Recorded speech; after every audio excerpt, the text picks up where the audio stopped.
नमस्कार, मैं हूं पूर्वी राय और आप देख रहे हैं आरआर पत्रिका टीवी। दुदू उपखंड की ग्राम पंचायत साखून में शनिवार को ईद मिलन समारोह का आयोजन किया गया। कार्यक्रम में राष्ट्रीय लोकतांत्रिक पार्टी के प्रदेश कार्यालय प्रभारी शंकर लाल नारनौलिया ने शिरकत की। उन्होंने उपस्थित मुस्लिम समुदाय के लोगों को ईद की शुभकामनाएं दी। इस दौरान कई लोगों ने राष्ट्रीय लोकतांत्रिक पार्टी की सदस्यता ग्रहण कर संगठन को मजबूत बनाने का संकल्प लिया। अपने संबोधन में नारनौलिया ने कहा कि बीजेपी सरकार ने अभी तक किसानों को फसल खराबा मुआवजा नहीं दिया है। उन्होंने बताया कि इस संबंध में पहले भी मांग रखी जा चुकी है। उन्होंने चेतावनी दी कि यदि 15 अप्रैल तक किसानों के खातों में मुआवजा राशि नहीं डाली गई तो जल्द ही बड़ा आंदोलन किया जाएगा। कार्यक्रम में अजीत कुड़ी, रामदयाल ओला, चेतन जेवलिया, लक्ष्मण जांदू, रामराज रोज, सीताराम बरकैसिया, रणजीत रणवा, पाचूराम डावला, रमेश जाजुंदा, प्रदीप चौधरी, साहिल टाक, जयकिशन शेषमा, जीतराम मुंड, अशोक प्रजापत, मुकेश खोजी, बंशीलाल मीणा, सरदार जाखड़, मांगीलाल मुवाल, कालू खोजी, महेंद्र कस्बा सहित कई गणमान्य लोग मौजूद रहे। मैं शंकरलाल नारोलिया, प्रदेश कार्यालय प्रभारी, राष्ट्रीय लोकतांत्रिक पार्टी। मैंने यहाँ दूदू विधानसभा क्षेत्र से 2018 में विधानसभा का चुनाव लड़ा था और सबका आशीर्वाद मिला। बहुत अच्छे वोट में, हजारों में हमने वोट लिए। आज मैं मेरी पूरी टीम के साथ में हमारे बीएलए प्रथम रामदयाल जी, चेतन जी, लक्ष्मण जी जांदू जी, रामराज जी, सारे लोगों ने हमने मिलकर आज पूरे विधानसभा क्षेत्र में हम घूमे। आज बहुत बड़ा त्यौहार, ईद त्यौहार था, जिसमें भाईचारे का एक अलग ही महत्व है। लोग गले मिलते हैं, एक दूसरे को दुआएं देते हैं। आज मुस्लिम समाज का, जैसे हिंदू समाज में दीपावली जैसे होता है, उसी प्रकार से आज ईद का बहुत बड़ा त्यौहार था। लोगों ने 30 दिन तक रोजे रखे। उसके बाद में आज पावन पर्व की सबको बधाइयाँ दी।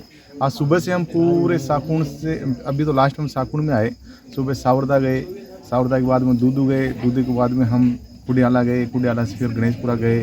सारे गांव में, अमरपुरा वगैरह, सारे मौजूदाबाद वगैरह में सब लोगों से मिले और सभी लोगों ने मन से, और अब की बार एक माहौल पे ऐसा बना हुआ है पूरे प्रदेश में ही, मुस्लिम समाज राष्ट्रीय लोकतांत्रिक पार्टी के साथ जुड़ रहा है और आशीर्वाद पूरा दे रहे हैं।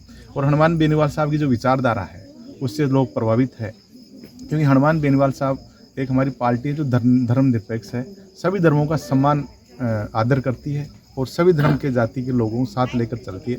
हनुमान बेनीवाल साहब आज जो पूरे प्रदेश में एक न्यायदेता के रूप में फेमस हुए हैं, वो इसीलिए हुए हैं कि किसी भी गरीब अमीर, किसी भी धर्म का कोई व्यक्ति हो, उसके साथ किसी प्रकार का न्याय होता है तो राष्ट्रीय लोकतांत्रिक पार्टी के सुप्रीमो उनकी बात उठाते हैं और उस परिवार को जब तक न्याय नहीं मिल जाता, जब तक राष्ट्रीय लोकतांत्रिक पार्टी के सुप्रीमो पीछे नहीं हटते। इसी वजह से आज हमने देखा कि जब 2024 में लोकसभा चुनाव हुआ तो पूरे मुस्लिम समाज ने पूरे नागौर में एक तरफा राष्ट्रीय लोकतांत्रिक पार्टी के सुप्रीमो हनुमान बेनीवाल जी को वोट देके भारी मतों से जिताया।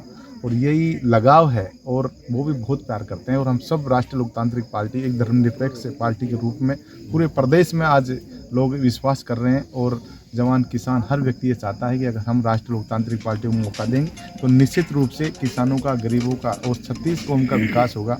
इसी विचारधारा को लेकर हम गाँव ढेंढे आज घूम रहे हैं और हर गाँव में, अभी लास्ट में हम घूमते घूमते आए तो अब यहाँ देखिए कितने लोग हैं, सारे समाज के लोग, सर्व समाज के लोग इकट्ठे होकर आज ईद जिस प्रकार से मना रहे हैं। और पिछले 2.5 घंटे से लोग हमारे इंतजार कर रहे हैं।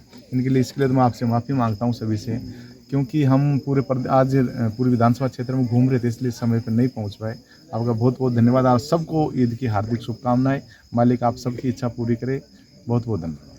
सर, आने वाले चुनाव के अंदर आप राष्ट्रीय लोकतंत्र पार्टी को किस प्रकार से देखते हैं?